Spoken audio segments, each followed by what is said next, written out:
ให้ดูนะแม่งไม่บักแล้วนะโอ้โหแม่งเอ้ยดูเดี๋ยวพี่จะเป็น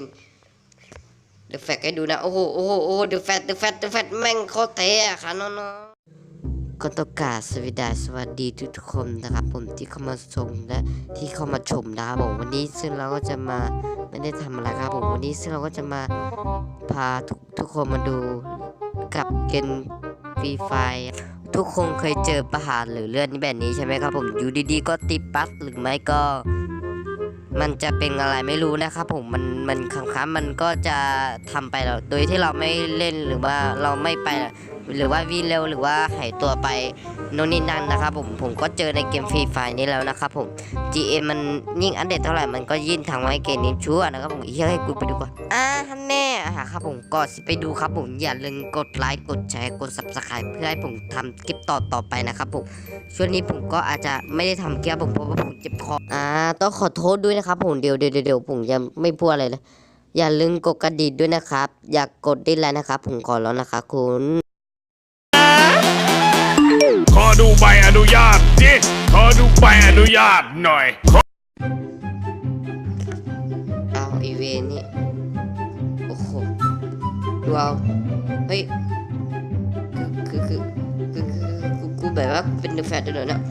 โอ้โหปีอะไรนะโอ้โหพระเจ้าโอ้โหแม่งกูแบบว่าดูเอาโอ้โหดูเอาน้องๆโอ้โหเย้เคโอ้มาตาฟักเกอร์โอ้คือฟาเสร็จคือมันเย้ยโอ้โหกูบินได้แบบไม่ธรรมดาเลยเหรอเนี่ยกูเป็นเดอะแฟตไงเนี่ยผมใส่ผมเป็นแบบว่า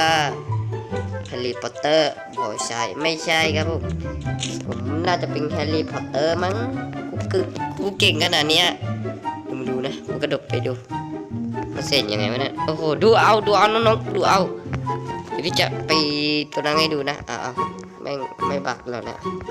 โอ้โหแม่งเอ้ยดูเดี๋ยวพี่จะเป็นเดอะแฟกให้ดูนะโอ้โหเดอะแฟตแม่งโคตรเท่อะค่ะน้องๆเดอะแฟตครับผมยเคกูเป็นอะไรเนี่ยแฮร์รี่พอตเตอร์โอ้โหแม่งเอ้ยเขาเรียกว่าอะไรนะเขาเรียกว่าเดอะฮัทหรือเปล่านะกระโดดสูงนะโอ้โหใช่แล้วนะครับผมโอ้โหยเคมัตฟักเกอร์โอ้โหมัตฟักเกอร์โอ้โหยเคสวยกว่านี้ไม่มีในร้อยแล้วน้องๆโอ้เดอะแฟตหรือว่าเดอะฮัทเนี่ยเขาชื่อว่าเดอะฮัทใช่ไหมโอ้โหยเคดูไปเป็นแฮร์รี่พอตเตอร์โอ้โหแฮร์รี่พอตเตอร์ชัดๆเลยกูยินดูนะตอนนี้กูอยู่พูชิโนะนะกูลองวิ่งไปดูนี่ไงกูเป็นเดอะแฟตอยู่แล้วอะเดอะแฟตยังไงแล้วเดอะแฟตยังไงแล้วน้องๆเดอะแฟตก็ไม่ไวแบบนี้นะครับไวกว่าเดอะแฟตนะครับดูนะกูจะไปโรงงานเนี่ยนะโอ้โหเฮ้ยกูไปไหนนะโรงงานอยู่ตัวนี้ใช่ไหมแต่กูแม่งเมื่อกี้อยู่พูชิโนะไม่ใช่หรอพูชิโนะกันอยู่ไหน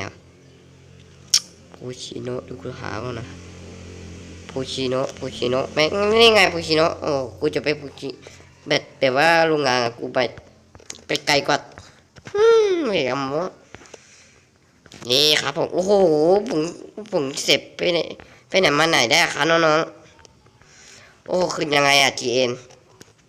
ปัญญาได้ไหมปัญญาไม่ได้ครับน้องๆคือผมเป็นเดอะฮักไงน้องๆคือจริงๆนะไม่ได้โปนะอยู่เฉยๆก็เป็นแบบนี้นะ